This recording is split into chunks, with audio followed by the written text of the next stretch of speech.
1526 का साल भारतीय इतिहास के उन दुर्लभ मोड़ों में से एक था जब समय मानो कुछ पलों के लिए थम गया हो। उत्तर भारत के पानीपत नाम के मैदान में वह दिन किसी साधारण सुबह की तरह शुरू हुआ था, लेकिन उस जमीन को यह अंदाजा भी नहीं था कि कुछ ही घंटों में उस पर बहने वाला खून आने वाली कई सदियों की राजनीति, सत्ता और साम्राज्यों की दिशा तय करने वाला है। ये कहानी केवल एक युद्ध की नहीं, बल्कि एक हारे हुए राजकुमार के आखिरी दांव, एक ताकतवर लेकिन अकेले सुल्तान की भूलों और एक ऐसे नए युद्धक युग की शुरुआत की है जिसने हिंदुस्तान में लड़ाई का मतलब हमेशा के लिए बदल दिया। जहीरुद्दीन मोहम्मद बाबर, जिसे इतिहास विजेता के रूप में जानता है, असल में जीत के लिए नहीं बल्कि हार से भागते हुए भारत पहुंचा था। मध्य एशिया में उसका जीवन लगातार असफलताओं से भरा रहा। वह फरगाना का शासक था।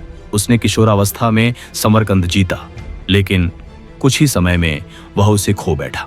फिर दोबारा कोशिश की और फिर हारा।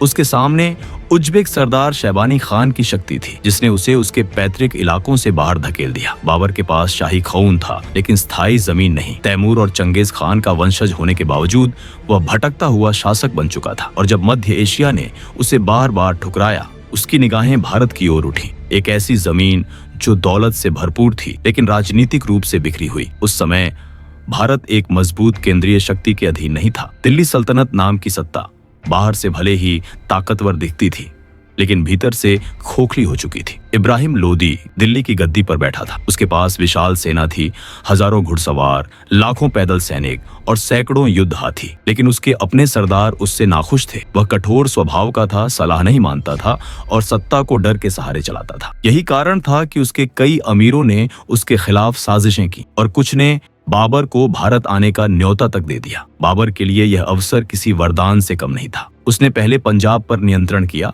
लाहौर और आसपास के इलाकों को अपने अधिकार में लिया और फिर दिल्ली की ओर बढ़ा। लेकिन वह जानता था कि संख्या में वह बहुत कम है। इब्राहिम लोदी की सेना उसके मुकाबले कई गुना बड़ी थी और खुली लड़ाई में जीतना लगभग असंभव था। यहीं से बाबर और लोदी के बीच असली अंतर सामने आता है। लोदी युद्ध को पारंपरिक भारतीय शैली में लड़ना चाहता था, जहां हाथी आगे बढ़ते थे और भारी संख्या दुश्मन को कुचल देती थी, जबकि बाबर मध्य एशियाई युद्ध पद्धति में प्रशिक्षित था, जहां अनुशासन, रणनीति और तकनीक सबसे बड़ा हथियार होते थे। बाबर ने पानीपत पहुंचने से पहले ही युद्ध जीतने की तैयारी कर ली थी। उसने मैदान के सामने खाइयां खुदवाईं ताकि हाथी और घुड़सवार तेजी से उस पर हमला न कर सकें। उसने लकड़ी की गाड़ियों को रस्सियों से बांधकर एक मजबूत रक्षा पंक्ति बनाई, जिसे अरबा प्रणाली कहा जाता था। और सबसे महत्वपूर्ण बात, उसने तोपों को युद्ध के केंद्र में रखा। भारत में इससे पहले तोपें जरूर देखी गई थीं, लेकिन कभी भी उन्हें इस तरह निर्णायक भूमिका में इस्तेमाल नहीं किया गया था।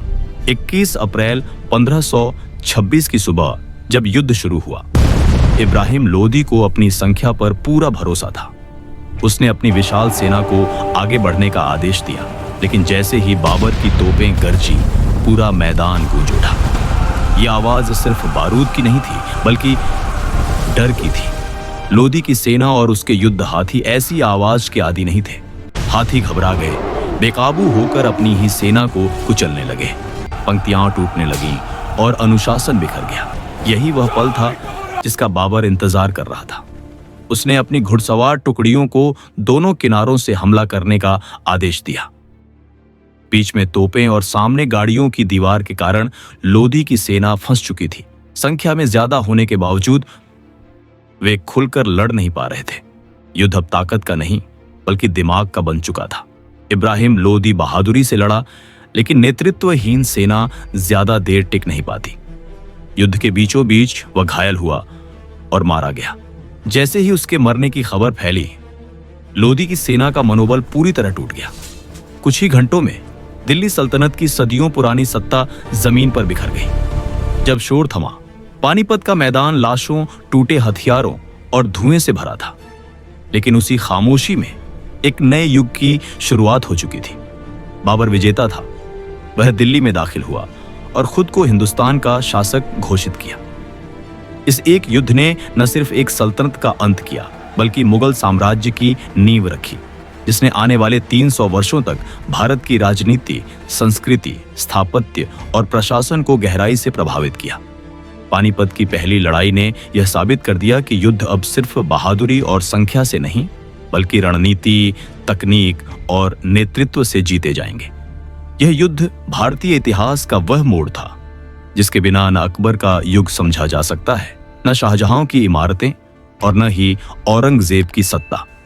यही कारण है कि फर्स्ट बैटल ऑफ पानीपत को केवल एक युद्ध नहीं, बल्कि भारतीय इतिहास का सबसे निर्णायक क्षण माना जाता है।